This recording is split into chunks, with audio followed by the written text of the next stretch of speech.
Vice-Chancellor, Professor Thoko Mayekiso, of course the Dean of the Faculty of Agriculture and Natural Sciences, Professor Ndiko Ludidi. Your presence here today, colleagues, and the fact that we are inaugurating Professor Mlambo stands testament to the excellence at the University of Mpumalanga, and it highlights the importance of research, teaching and learning, and engagement, true scholarship, and the role of universities in shaping the future, and especially at the University of Mpumalanga. Professor Mlambo's inaugural title is Towards Sustainable Animal Food Systems, Keeping Up with Shifting Consumer Expectations. Professor Mlambo's address will focus on the shifting consumer preferences of animal-sourced foods, while extrapolating his research focus on safeguarding the environment, promoting animal welfare, ensuring food safety, and delivering health benefits. These shifting expectations challenge researchers and producers to innovate for sustainability. Professor Mlambo has been engaged in the valorization of underutilized feed resources through techniques that enhances nutrient availability, lowered feed costs, and promoted circular agro-food systems. Accordingly, Professor Mlambo's research over the past 2 decades has focused on bridging science and practice in animal nutrition and production, with strong emphasis on aligning innovations to consumer values. Dear colleagues, the impact of Professor Mlambo's work has been acknowledged widely, and we celebrate his achievements today. Allow us also then, on behalf of the university, express our sincere gratitude and acknowledgement to the funders that has been supporting Professor Mlambo's work over a number of years, and especially while he is at University of Mpumalanga. And of course, we acknowledge also the esteemed students, past and present, that works with Professor Mlambo. Colleagues, it's my great pleasure then to ask Professor Thoko Mayekiso, Vice-Chancellor of the University of Mpumalanga, to offer welcome remarks and speak to us about the context of professorial inaugurations. Professor Mayekiso.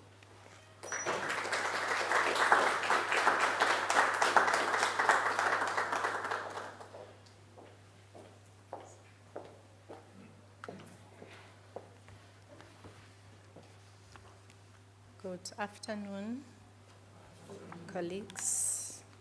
It is indeed an honor and a privilege for me to welcome you all this afternoon to this special and auspicious occasion, the inaugural lecture at the University of Mpumalanga, to be delivered by Professor Victor Mlambo.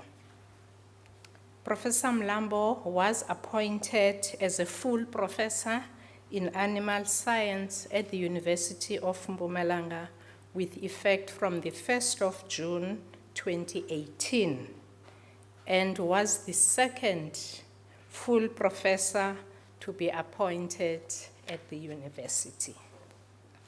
I would like to extend a special word of welcome to the following, starting with Professor Victor Mlambo, our guest of honor, Usingaye, translated the one who is the reason for our presence this afternoon, Usingaye.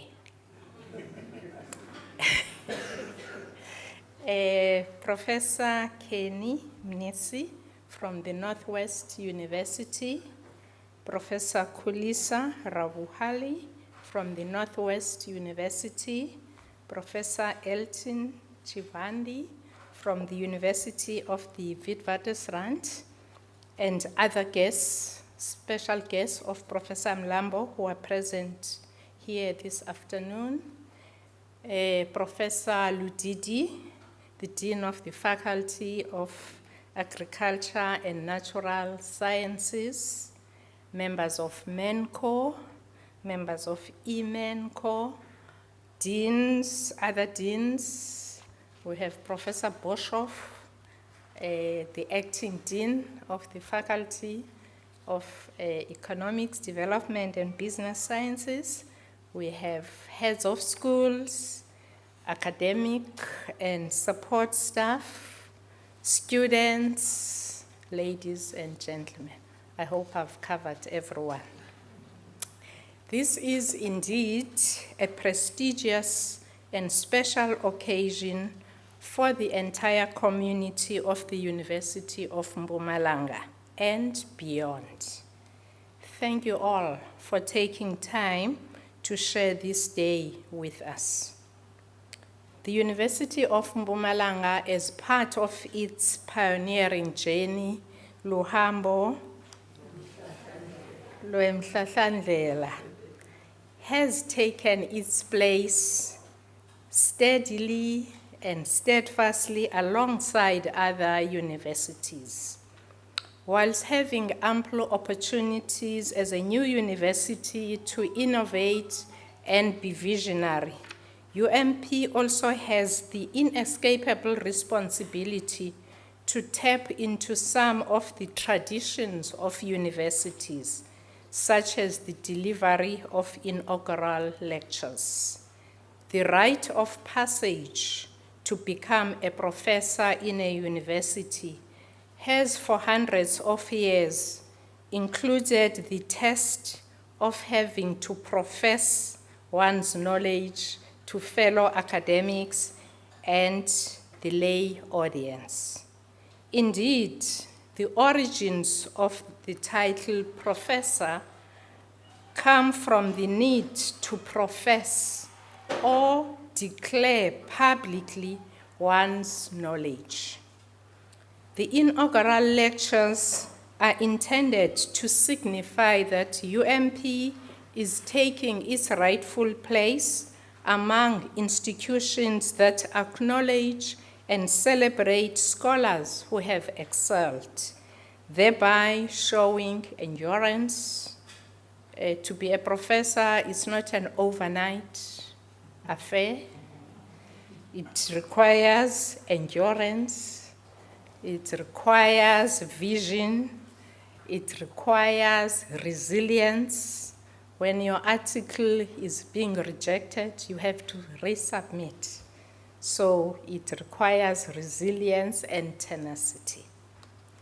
The presentation of an inaugural lecture is a significant milestone in the academic career of a full professor and provides a platform to share brilliant discoveries, innovative ideas, and deep insights with the academic community and the public.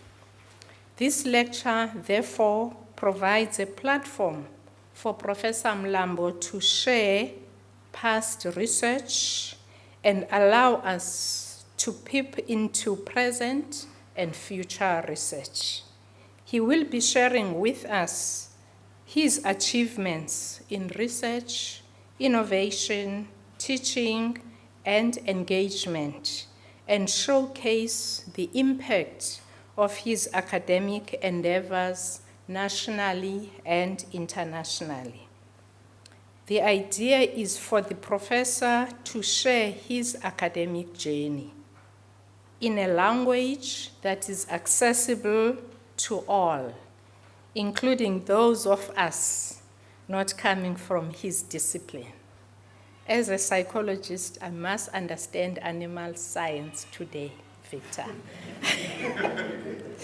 We look forward, as the UMP community and our valued friends, to listen to Professor Mlambo profess his knowledge of animal nutrition and production on this special day.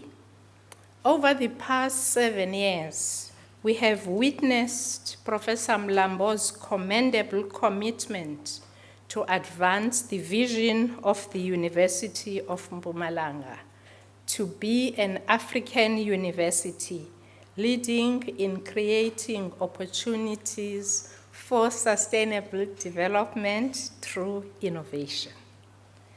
Professor Mlambo is a C1 rated scientist and a member of the Academy of Science South Africa, has proved himself to be an accomplished scholar in animal science.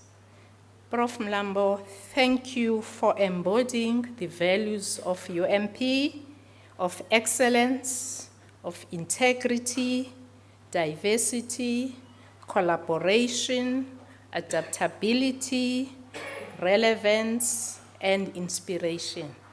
Indeed, you have been an inspiration to your students and to your colleagues. I have ATSP scholars who are working with you, who share with me how inspiring you are to them. And thank you for being the embodiment of academic rigor in our committees. We know when there is an appointments committee and Professor Mlambo is there, you know that there will be rigor. CVs will be scrutinized. Publications will be scrutinized. And we thank you for that. We therefore celebrate wholeheartedly the outstanding contribution you have made to your discipline and welcome you to the UMP Professoriate. May this be a meaningful and memorable occasion for all of us. Thank you.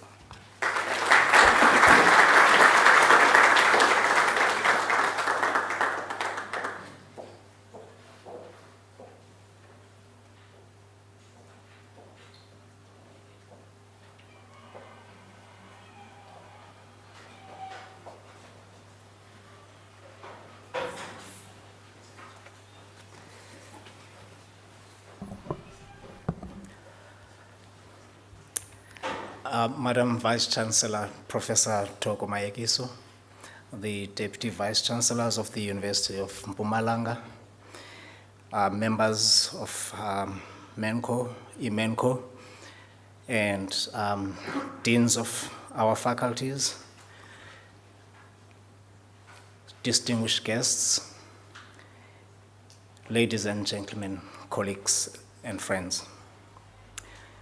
It gives me great pleasure to introduce one of three ASAF fellows of the University of Mpumalanga, Professor Victor Mlambo. He holds a PhD in ruminant nutrition from the University of Reading in the United Kingdom. He also holds an MSc in animal sciences and also another MSc in developmental statistics from the University of the West Indies at St. Augustine. He also holds a BSc honors degree in animal sciences from the University of Zimbabwe. Over the years, he has worked at the International Atomic Agency in Vienna, Austria, under the program Nuclear Techniques in Food and Agriculture, at the University of Swaziland and the University of West Indies in Trinidad and Tobago. And he also worked at the university in Northwest, so that's Northwest University, where he was head of the School of Agricultural Sciences. At the University of Mpumalanga, he is employed as a full professor in animal science and is also a program leader for several animal production programs. His current research focuses on sustainable production systems for food animals, so the animals that we use as our food resource. He has published 165 peer-reviewed journal articles and 4 book chapters. I also know that we recently acknowledged his contribution to an article that has nothing to do with animal science, but with plant science, so thank you for that. In addition to that, he has published 4 book chapters. So all of his publications are within the area of sustainable animal food systems, except the one that I've just highlighted, which shows his interdisciplinary and transdisciplinary nature. And of course, in true Victor Mlambo style, he has supervised 39 MSc and 20 PhD students to date. Thank you very much.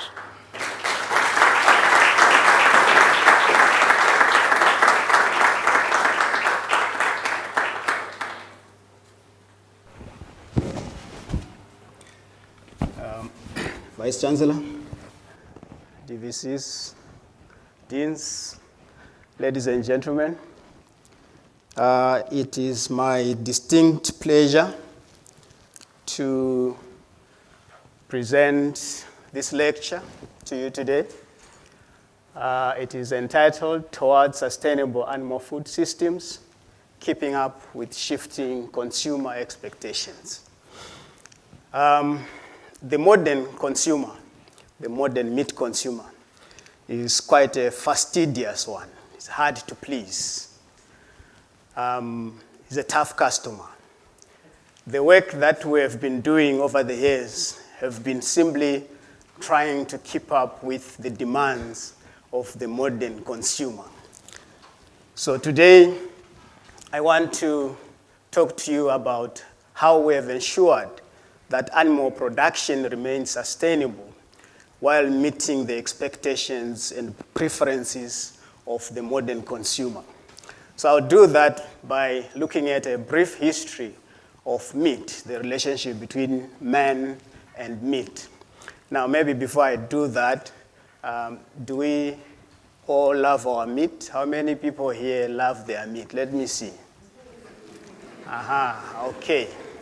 All right. This is definitely a friendly crowd, so I'm in good company. And I must say that we do derive our authority for eating meat from the Bible. I know there are some pastors here, but remember, you're not asked to you are not allowed to question me. So I hope you brought your Bibles today, because I want to talk about a heavenly food system. All right, so you can open your Bibles now. As you can see, man's relationship with meat goes back a long way. We have here the Israelites complaining that they wanted meat, and God providing the meat.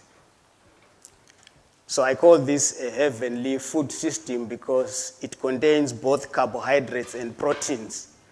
You see, manna there would be your carbohydrate. And the quail, which, by the way, we have been working on as part of my research work. We've done a lot of research on quail. And I don't know if Prof Munisi has arrived yet, but he is the foremost guru in terms of quail in South Africa. Anyway, this illustrates the relationship between man and meat. But this is not even the earliest point at which men encountered meat. So let me go back.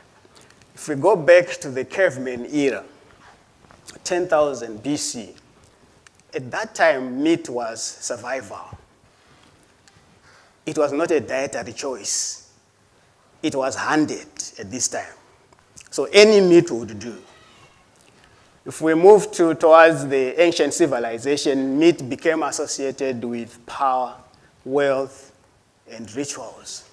Now, if you were not powerful, you probably were a vegetarian. If you didn't have money, you probably wouldn't eat meat. Maybe you'd eat meat once a year. At this time, this is also the time of the Egyptian civilization. This is also the time when the Israelites were leaving Egypt to go to the promised land, and this is the time that the Israelites were crying for meat. We fast forward to around 1837, talk about the Industrial Revolution.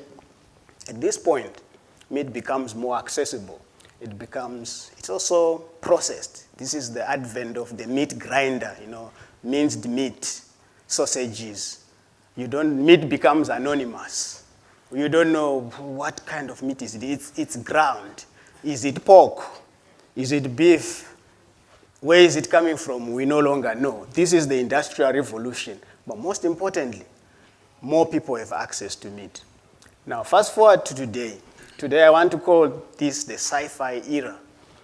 The sci-fi era is a strange one. Today, we are talking about meat and morality. What does that mean? A person is not choosing meat because they are hungry and they want protein. They are choosing meat based whether the meat aligns with their values, ethics, health, environment. They are considering that. Now, don't forget, our ancestors hunted for weeks for this meat. But today, we just click add to cart. And someone delivers the meat to us. Somewhere a caveman is rolling in his cave because now we have it easy. But at the same time, we are also in a situation where kids don't even know where meat comes from. They think it comes from plastic bags, frozen, or styrofoam plates. Such that if today you took a chicken to your house, your kids will probably start cuddling the chicken, probably give it a name. And of course, if you mention dinner plans that involve the chicken, they may call the police on you. This is the era that we are in. We are also in an era where we have lab-cultured meat that is grown in the lab. Why? Well, because some people just don't like to see animals being raised. They don't think it's right. So in order to respond to that, we have come up with lab-cultured meat. The same people that also don't want to see animals being raised for food have come up with meatless marvels. Right? Now, what are we talking about? We're talking about products that look like meat, but they are actually not meat. This is what cultured meat would look like.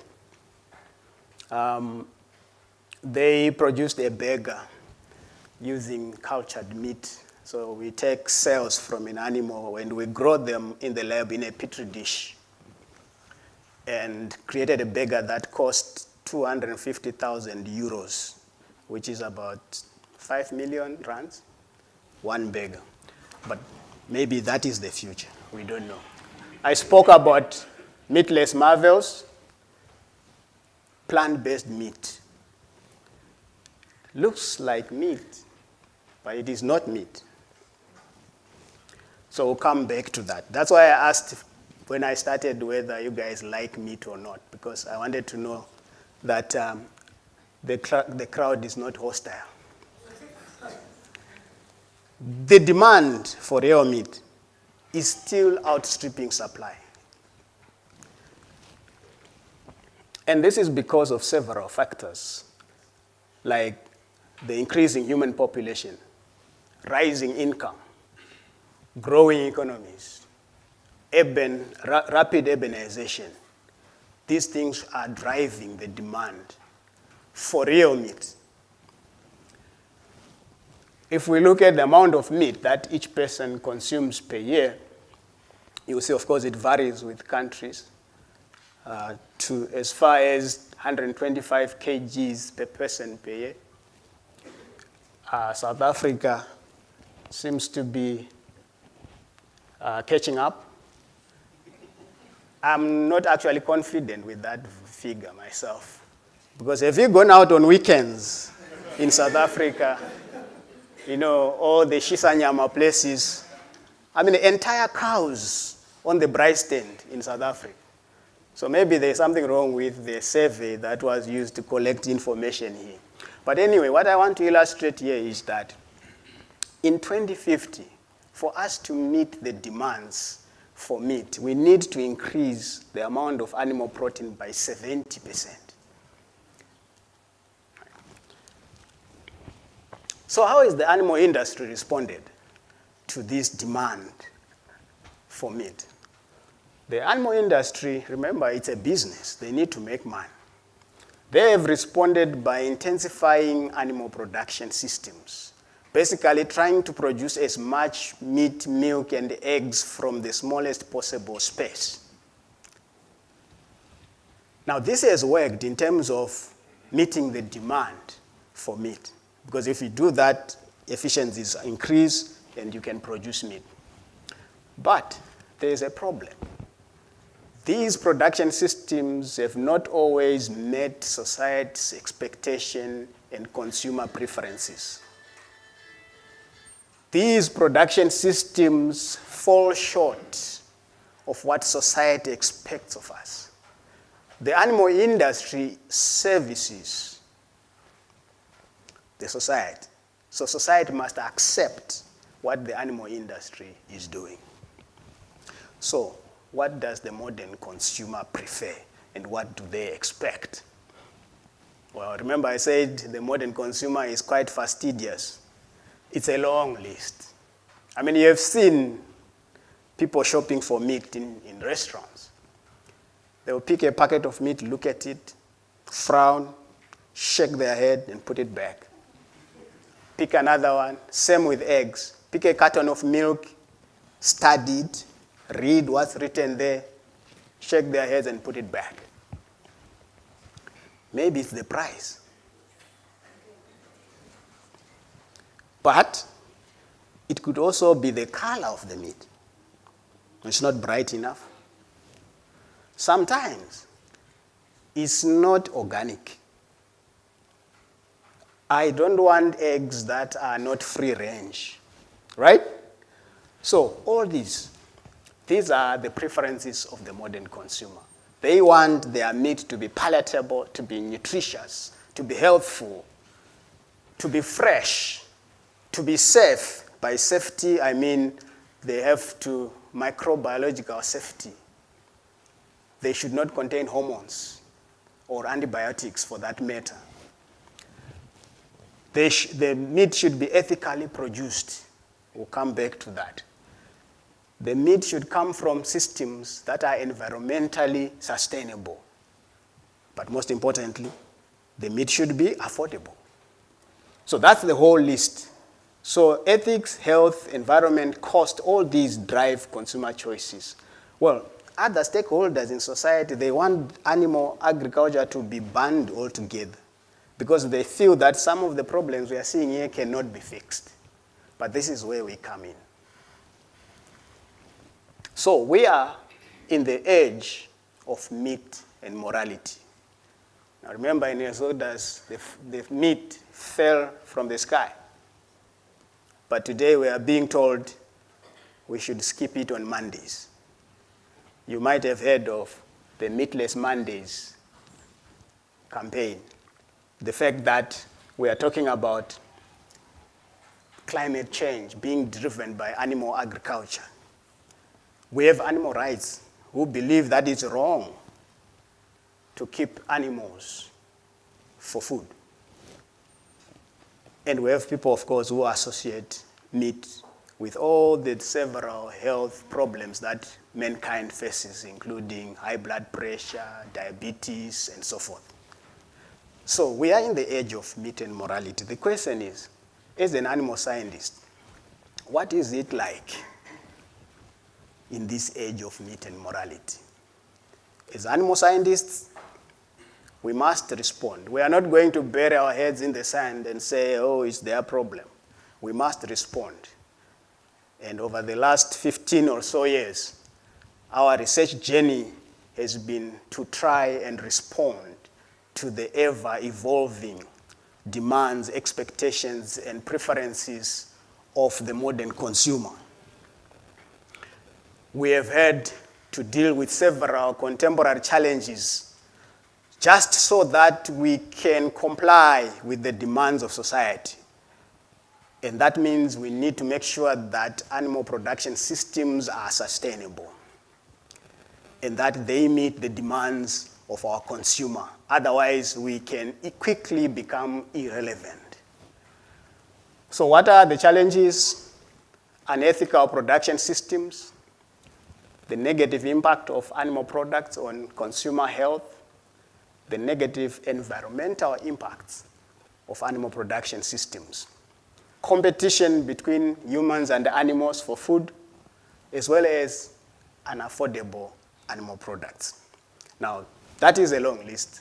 And of course, I'm not going to go through all those challenges in the interest of time. I'm just going to pick a few. But I can assure you we've worked to address all those challenges over the time that I'm talking about. So I'll pick 3 or so challenges, starting with the unethical production systems, just so that that sounds a bit more complex than what it actually is. Here we are simply saying, how do you keep your animals? Animals sometimes, if they are kept in overcrowded conditions, they are kept in confinement, they are kept under stressful conditions. That is unethical. That speaks to the welfare of animals that give us food. We also have misuse of growth enhancers, such as hormones. We have farmers or producers using hormones to induce better growth rates in their animals so they can produce more meat. Also unethical. And of course, we have environmental harm. The net outcome of that is that consumers, they reject products that come from systems that are seen as cruel, that are seen as unsustainable, and that are not clear to them. That's why you see somebody in a supermarket reading the label to see what is the source of this product and refusing to buy products that come from unethical production systems. So, of all these problems, I'm just going to focus on welfare, animal welfare, and how we have addressed that through our research. On the left, this is a feedlot. So we have beef that is produced from feedlots. On the right would be free range, beef that is produced from free range. I'm sure you are more familiar with the situation on the right, where animals are reared naturally, where animals are allowed to engage in their natural behaviors. At the bottom, we have a battery cage system that produces eggs. And on the right, we have the free-range systems. So as you can see, the systems that our consumers are now preferring are the ones on the right, where the animal has more freedom. The animal can engage in its natural activities. And our consumers are prepared to pay a premium for the products that come from those systems. The challenge, of course, is that the amount of meat we must produce and the amount of eggs we must produce, it is hard to meet that using the correct systems. That's where the challenge is. And the other challenge regarding animal welfare is that convincing a farmer about welfare is not a walk in the park.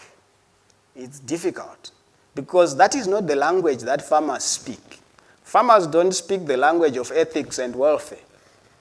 Farmers speak the language of profits. Right? So, as a researcher, you have to find a way of showing the farmer that if your animals are not happy, you are not going to make money. But that is not always the case, so we must do research. So let me show you a couple of research that we have done to try and convince farmers that they need to look after their animals, ensure that they're happy. So we wanted to know whether it is profitable to keep your sheep happy. So I'm simplifying, as the Vice-Chancellor said, I must. You might see that the title of the publication does not quite align with what I'm putting there, but that's the gist of it. All right. So we wanted to know whether it is profitable to keep your sheep happy. So we created 2 groups of sheep, a sad group and a happy group. we figured that if you keep an animal in solitary confinement and it doesn't see other animals, it will be unhappy. Just like humans. And then, so we created two groups. One where animals were in solitary confinement and they didn't have sight of other animals. And the other group where animals could see each other and interact. And the results were fascinating. Because we did find that loneliness lowered sparkle. Loneliness confinement reduced oxidative stress defenses. Let me explain that. Basically, that is what regulates the immune system. Right? So if your oxidative stress defenses are reduced, you get sick quite easily. But what we also found out is that the lambs that were happier, or that had a roommate, as I put it there, reached the higher slaughter weight. In other words, they grew faster and reached the higher slaughter weight than those that were unhappy. Now, this is a result that you can take to a farmer. Because as it turns out, it means welfare isn't just kindness. Welfare is good business. And you can convince a farmer to look after their animals better. And our customers are also happier. We also looked at this in birds, in chickens. We looked at whether happy birds would grow faster. This is an entire PhD by Dr. Tema, where we had to demonstrate, to look at what is the optimum stocking density. How many broilers should a producer put in one pen, for example? So these experiments are designed to show that. But these experiments are also designed to say, should this stocking density be exceeded? What can a farmer do to mitigate the negative impact of that? And we were looking for natural solutions. We were not looking for chemicals at all. You will see that, for instance, here we used red grape pomace, which is, in fact, when you make wine, you squeeze the grapes, whatever remains is the pomace. And they throw that away. So using that to alleviate the problems we face in broiler chickens would be ingenious. We also used aloe vera. I think most of you know aloe vera. It is also very good at alleviating the stress that is caused by stocking density. All right, let's move on then. The second challenge is that of antibiotics. I'm sure you are familiar with antibiotics. I mean, these days, if you are not in a good mood and you go to your doctor, chances you might come back with a packet of antibiotics. Right? That's how antibiotics are being misused. So now I'm going to talk about how antibiotics are misused in animal production, but don't forget you guys are also to blame for misusing antibiotics, because once you get that packet of antibiotics, you probably use them for 2 days and throw them away because you are feeling okay, isn't it? Yeah, but you're not supposed to do that because it causes problems. Anyway, so antibiotics, we use them in animal production as well. Of course, animals do get sick, so we have to treat them with antibiotics. But there's also another way in which we use antibiotics. Remember how I said we have intensified animal production systems? That means the prevalence of diseases is also higher because a lot of animals are found in a small space. So we do a preemptive strike by giving them antibiotics before the disease even shows, so that it doesn't show at all, right? So we call that those antibiotic growth promoters. So two problems arise, two big problems that we are now grappling with, and that is antimicrobial resistance. Antimicrobial resistance simply means the pathogens that you would normally treat with antibiotics are no longer responding. So the next time you are sick, you really need that antibiotic. None of the antibiotics in that entire clinic are working on you. And that becomes dangerous. The second problem is antibiotic residues. These antibiotic residues will be in your meat, in your milk, in your eggs. So we have two major problems. And these are global health problems. And that's why most of our consumers, rightly so, are demanding antibiotic-free animal products. That's why they are reading the labels to see if there is a product that complies with their demand. So this is just an illustration of what can happen if antibiotics are not used.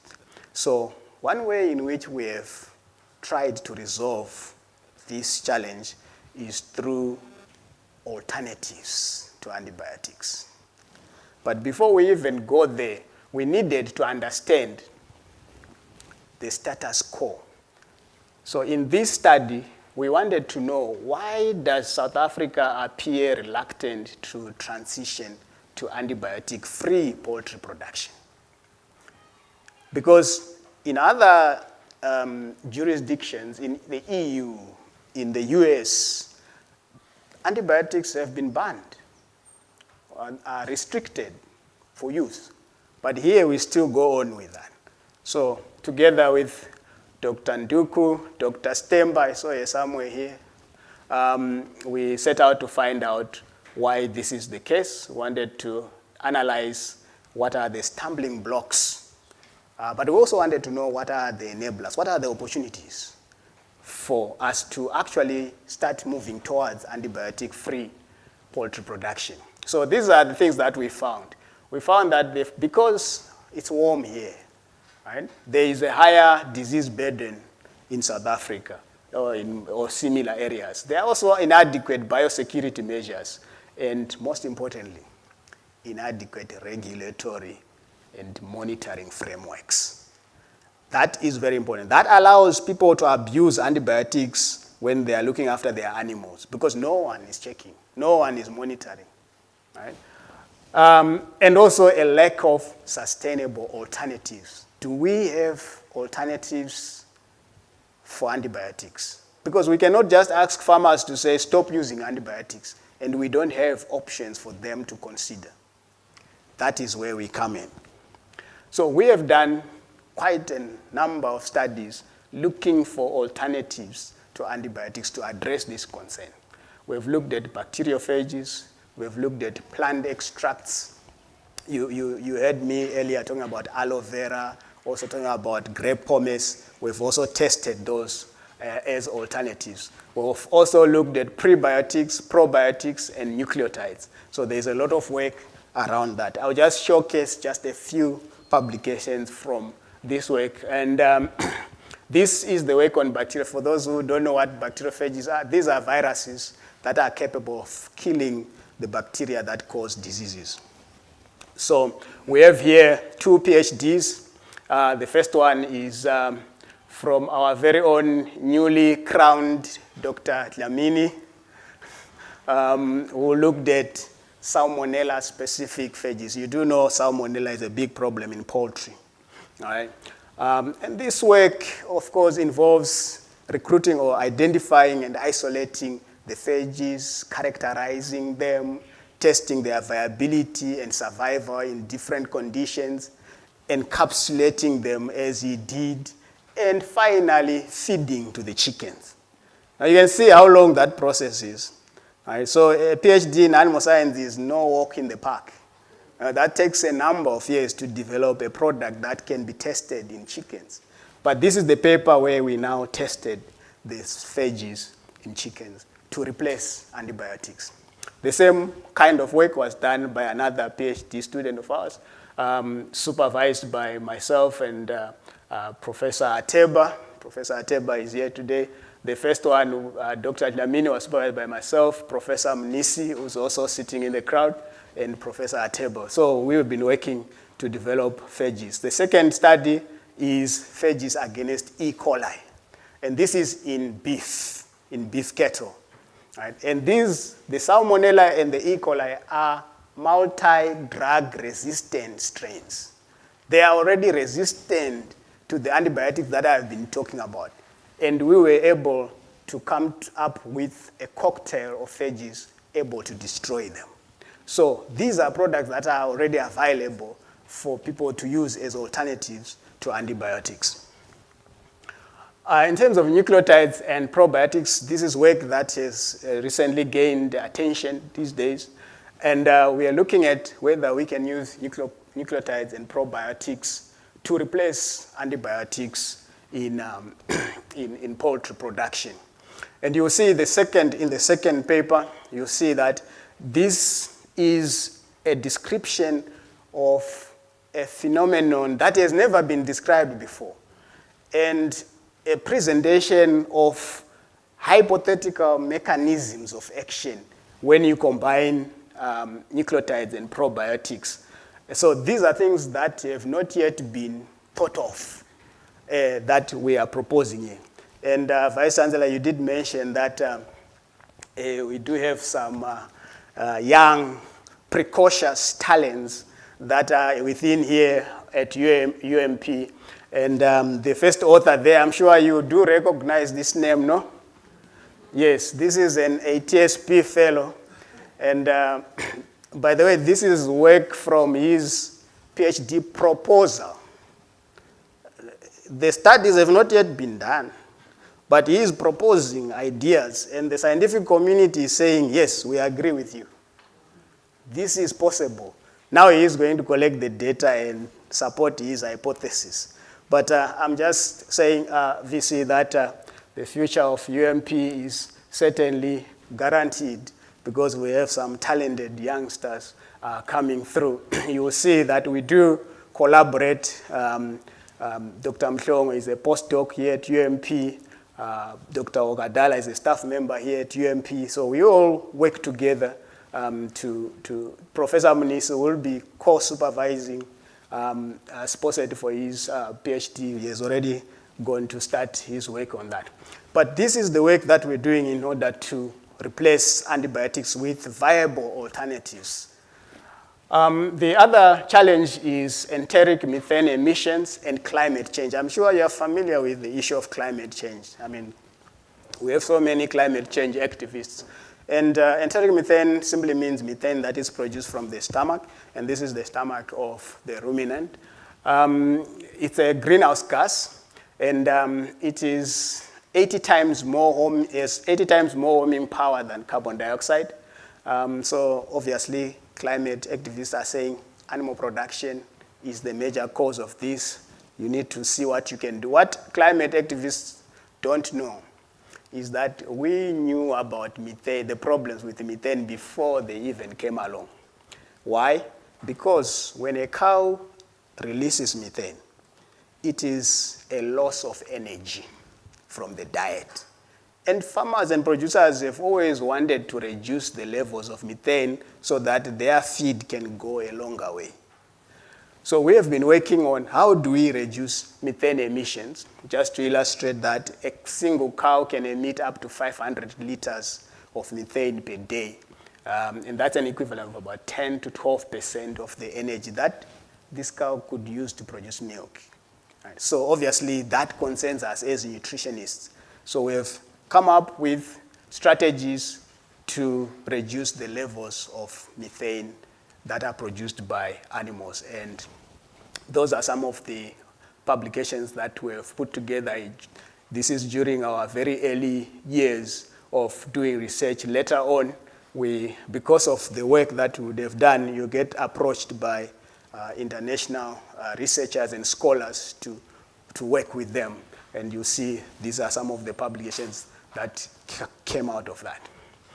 The last, I think, concern or challenge that we look at is the competition between animals and humans for food. So this sounds weird, but you are always being asked the question, do animals compete for food with humans? Now, if you're asking me as a professor, the answer I'll give you is that sometimes yes, sometimes no. Then we discuss. So, what is the concern? The concern is that, of course, animals provide us with food, but they also consume human edible crops. Soybean, maize grain, right? They consume that. And I agree, that's an inefficient way of using resources. Why? Well, if I have a ton of maize, I should be able to feed more people by giving that directly to people than feeding to pigs first, waiting for them to grow, and then getting pork. I mean, that's common sense, right? But my question is, how many of you would eat maize grain and soybean for 7 days a week? That's a challenge. We need to give people options. There's also the question of resource competition. The land, the water, the energy that we use to grow animal feed. Some people might say, why don't you use that to just grow human food? But again, people also want meat. So what are we going to do about that? So the sustainability question is, can animal agriculture be optimized to minimize the competition? So this is some of the research that we have done. And I can say from the 160, 70 publications that were mentioned earlier, about 20% of that were to address this problem. They address the problem of competition between animals and humans. And we've looked at a number of alternatives to soybean, alternatives to maize grain. We've looked at canola, we've looked at marama bean and so forth, but I'm not going through all those. I'm just going to give you a few highlights of the studies that we've done here. And in case of marama, for those who don't know marama, some people call it morama, is a legume, it's an indigenous legume that is found in very dry areas of South Africa, Botswana, Namibia. In Namibia, they are trying to domesticate it right now. So we are anticipating that there's going to be a lot of it. So we thought, well, let's not wait for there to be a lot of marama bean. Let's start testing to see what is the nutritional value of marama bean. How can we use it to replace soybean? Because remember, soybean, a lot of it we import it. We also try to grow some soybean, but the amount of pesticides, the amount of fertilizers, the irrigation required to get a soybean crop going, I mean, environmentally unsustainable. But we do have a legume that is native to South Africa. So how about that? Because then we won't need so many inputs. So we wanted to test that. So we took marama bean and replaced soybean in broiler chicken diets. Well, you know, when you do research, you don't always get positive results, right? Yes. We found that, in fact, marama bean compromised the growth of the chickens. In other words, they didn't grow as fast. In fact, they were not growing, the soybean, the ones that were fed soybean were growing much faster. And then we tried to figure out what was the cause. And we discovered that because this is a hardy legume that is adapted to local environment, it has a lot of what we call anti-nutritional factors. These are substances that are toxic. They also cause reduction in digestion. So we said, okay, fine. What can we do about that? So we thought, well, you know, we can do solid state fermentation. And we tested that. We discovered that solid state fermentation actually ameliorates anti-nutritional factors, although it did not improve digestibility. But we still need to test this in a live chicken. So my next inaugural, I'll tell you the results. Insects. I think these days you all hear about the black soldier fly and so on. All right. So insects can also be a source of protein. So instead of using soybeans, you can use an insect. So we know that, for instance, that food waste, about 40% of the food that you guys cook that is made in the world is wasted. It ends up in dumping sites. And we figured that, you know, that could be used to grow insects. So we wrote this paper, and we were proposing here what we called a two-stage upcycling strategy. So it's two-stage because you take food waste, you produce your insects, you take the insect, you feed it to your chickens, then you produce meat. So it's a two-stage upcycling strategy for sustainable poultry production. And we send it to this paper. This is a very, very difficult paper to publish, journal to publish it, an impact factor of 12. And as you can see, Vice-Chancellor, we have 2 ATSP fellows being part of this paper. So again, that's why I was saying that the future is assured. And again, we work across even schools. Dr. Mkwevo there is from the School of Biology.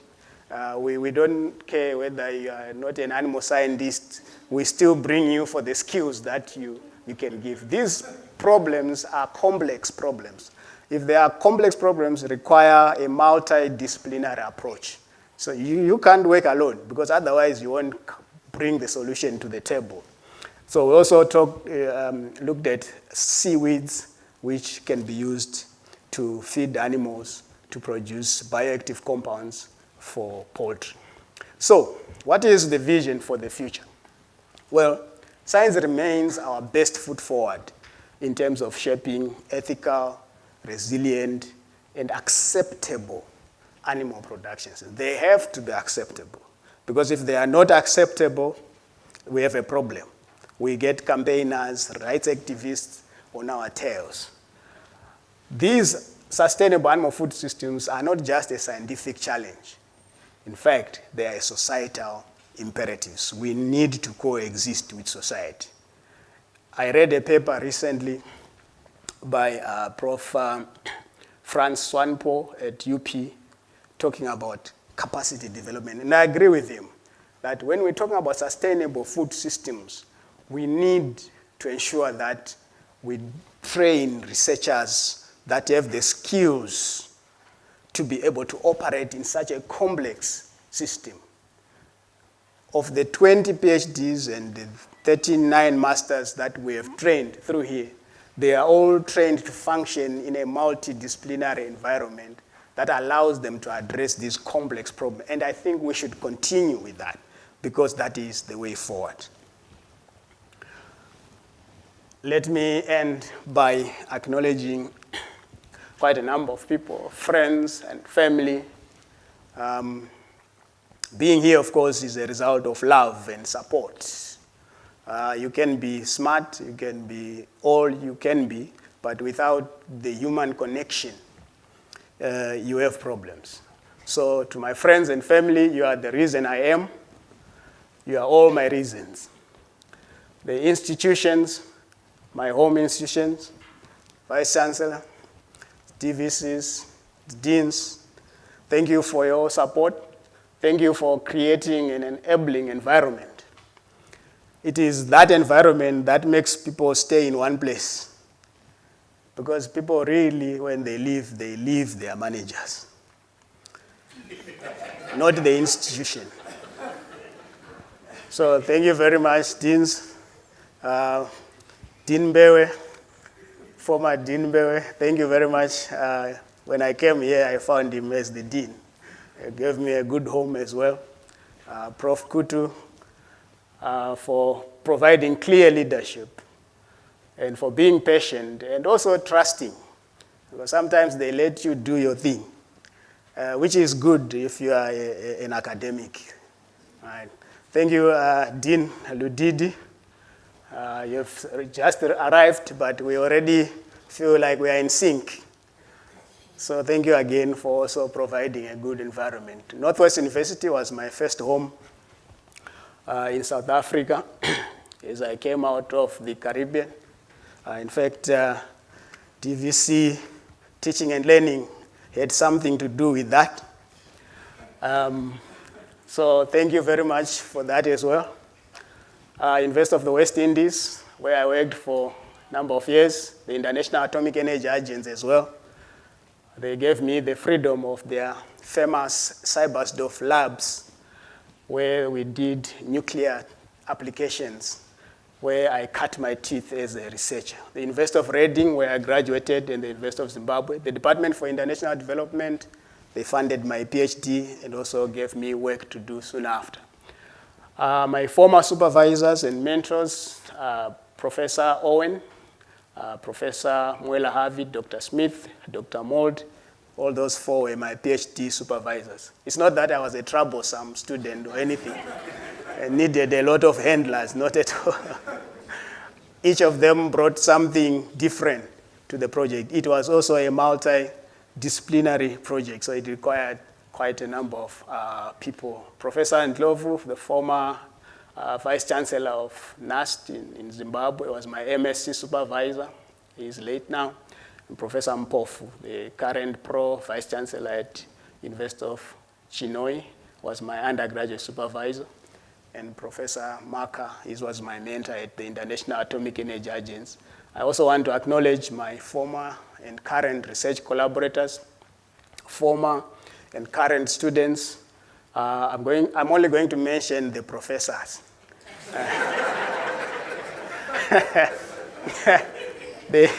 The other 17, like I said, I'll mention them in my next inaugural. So Professor Kuliso Ravali, Professor Sebola, and Professor Kenny Muniz, who's here today in the audience. By the way, last week, just 7 days ago, we were at Northwest University. I was attending Professor Muniz's inaugural lecture. Yes. So these are some of my PhD students. The other ones, like I said, I will mention them later. My guest Professor Ichivandi, I don't think he was able to come, but I also want to acknowledge Mr. J. Munisi. He's here in the crowd. Mr. Munisi is the father of Professor Muniz, and he's here to support me.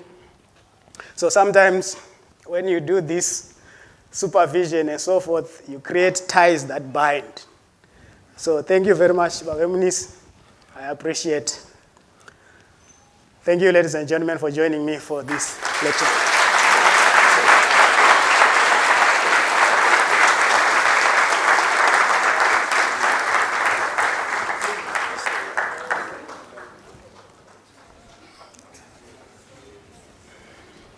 Professor Mlambo, you managed to bring emotion and depth and academic excellence and a whole range of experiences in this extraordinary remarks that you've made. Thank you very, very much. We want to ask you, please, to join formally the Vice-Chancellor in front.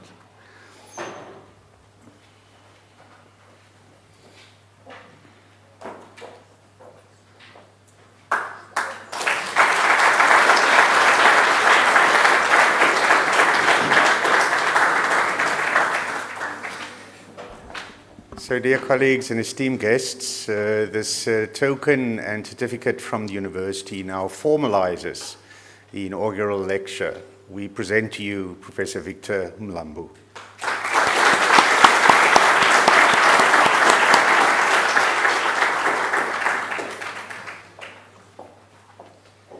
It's my pleasure to welcome Professor Davana Maseliseli to close for us. Thank you, Prof.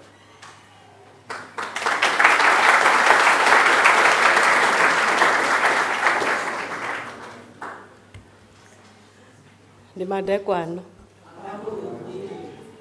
Dumelang. Aushe. Molwe. Good evening. Goeienaand. Oh, you should applaud me for that. I'm doing very well. Honored guests, ladies and gentlemen, on behalf of our Vice-Chancellor, Professor Thoko Mayekiso, it is an honor for me to give a vote of thanks this evening. Members of MENCO who are present here, members of eMenco, academic staff and support staff, students who are present this evening, and all our honored guests, we really want to thank you for making time to come and listen to this inaugural address by Professor Mlambo. Maybe let me mention Mr. Muniz. I think we really need to applaud this kind of relationship where you find a father saying to a professor, "You made my son. Now I will come and support you." Can I request you to raise your hand so we can see?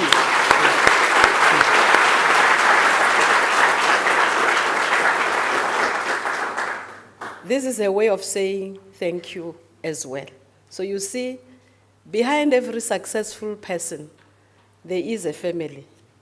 I did not say behind, I would not say that. There is a family, there are friends who love and support this person. And with that, we appreciate everyone who contributed to who Prof. Mlambo is. I understand Prof. Kenny is not around, but is represented. Oh, Prof. Mlambo, oh, Munisi, aye, then you'd stand up. This time you really stand up. Prof. Kenny Munisi from Northwest University, my former university as well. Can you just wave? So, thank you. Thank you for coming. You see, you are putting a stamp on what Prof. Mlambo was telling us, you confirming, and we really appreciate that you came. I'm not sure if Prof. Kuriso is around, Rabu Hari, he is not around, and Professor Chivandi is not around, okay. To all students who have been supported and supervised, and who some of them are currently being supervised, we really want to thank you. And I'm sure you are in good hands. You are also very grateful that you're getting this kind of support from a person that you know has made an impact, not at UMP, but you saw the profile speaks for itself. So you could see, you know, I'm sure it's more of law that follows who your mentor is. But in all other fields, when you talk about somebody who is your mentor, you respect you, not because of you, but because of your mentor. So that's very important. You should always remember that. To Prof. Ndiko Ludidi, we are celebrating again. And you know the standard is just high. If I were to be asked to rate, I don't know who will get number one, because all of them has just given very good presentations. And you know, today is also a cherry on top.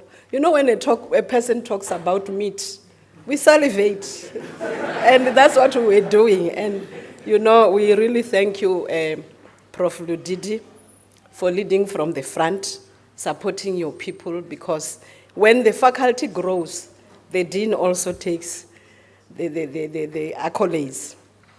To the DVC RE, we are always very busy these days because of your hard work, and we appreciate that indeed we have matured as a university, and keep up the good work and your team, and we thank you for that.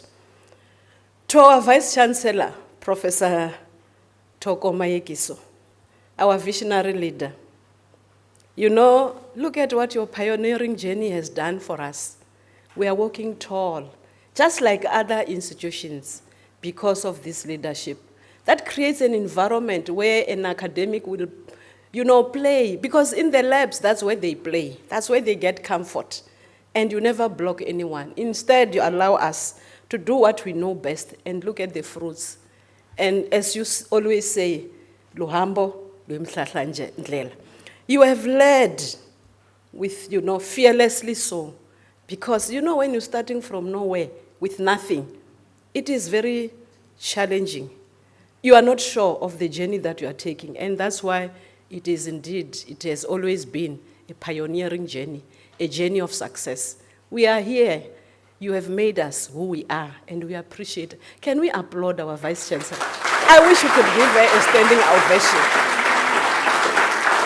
Prof. Mlambo, I wish we could give her a standing ovation, my dear students. This is a visionary leader, and this month we're celebrating the month of women. We should do that. Thank you. Now we celebrate our own. If we don't, you know, no one will do it for us, so we do it ourselves. So please, appreciate, accept, because this is Women's Month, by the way. To our professor, Professor Mlambo, congratulations. You really took us to the level of our illiteracy, and we really enjoyed your talk. You know, as you were talking, I was very proud. You know, my pride comes out because, as you said it, I brought him to South Africa. It was not easy. You know, I went all over to the embassy, communicating with them, ensuring that he finally lands in South Africa. And guess who? Now, today, I'm celebrating. And he's not the only one. I won't mention the second one. But Guru UMP was really draining Northwest University, and they did it very well because they took the cream of the crop. I won't start from the DVC side. So I'm just saying, we have the cream. And what you have said, you know, I agreed with you. The free-range chicken, it's very nice, nicer than the one we buy from the shops. So when we were talking, I was saying, you are right. And I will keep on eating that one and stop going to the shops. One thing that I also appreciated is about your process of capacity development. Yeah. I think you have just done it very well. And I'm sure even those that are being mentored are really proud to be part of this project, because then you know you're not starting from nothing, but you're growing from where a lot of work has been done. So we are really grateful. And I wish all students would, you know, join and, you know, choose your supervisors wisely. I'm not saying go and choose names. You choose titles, topics that will lead you to the right person. I'm not saying others are not right, because Mpumalanga has quality. But in this case, when we talk about meat, we sure no one will not follow you, because we all eat meat. Even those ones that do not eat, but they eat the vegetarian that is probably the one that you prepare, even if it doesn't have meat.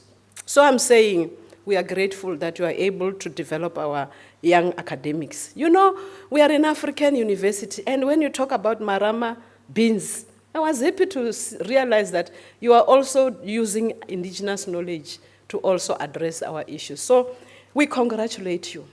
The multidisciplinary approach that you are taking is also a cherry on top, and we are saying congratulations, Professor Mlambo. Well done. We are so proud at UMP that we are associated with the caliber of you as a professor who has actually indicated that indeed sustainable animal food systems really need us to cooperate and allow them to eat our meals whilst they are growing. So you also need to think about that, and saying we also need to keep up with the shifting consumer expectations. We really appreciate your talk. We say now, indeed, you have professed what you have done, and we appreciate the work that you have done. And as UMP, I'm sure the Vice-Chancellor is also very proud of the kind of caliber we have at this institution. That note, thank you. Thank you to all organizers of this event, the ICT, the camera, everyone who participated in this, the acting registrar for your organizing activities that we have been involved in together with the research unit. We really thank you and appreciate every one of you. You know, my former late someone used to say, when he was doing his first year, he used to hear people saying, there's an inaugural address. And then when he realized that there was food that is being served, he would sneak in there as a first-year student, join the inaugural functions continuously, so until he got attracted and he became a professor and became a person in charge of a big institution. So you never know. You start small. Small things might attract you when you know that there's a ticket that you get, but at the end of the day, you get to become a professor and build this nation. And we are looking up to you, young ones, to build our country. Thank you very much. Thank you, VC. We will be leaving this hall. We will request, when a record is being played, we will request everyone to stand up as the academic procession leaves the hall. You remain standing and then join us at the old library building. That's where we will continue to have some conversations with you. Thank you very much.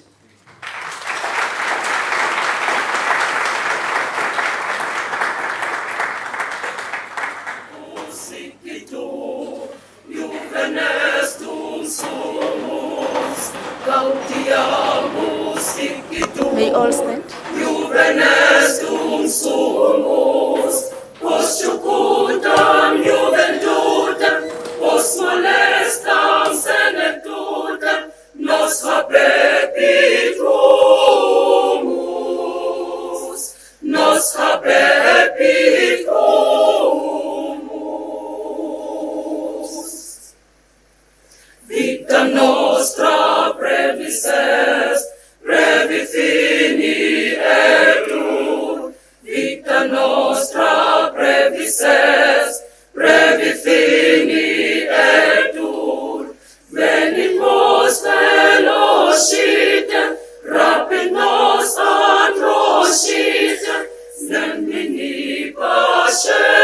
May I request the guests of Prof. Mlambo to come and have pictures with him, please.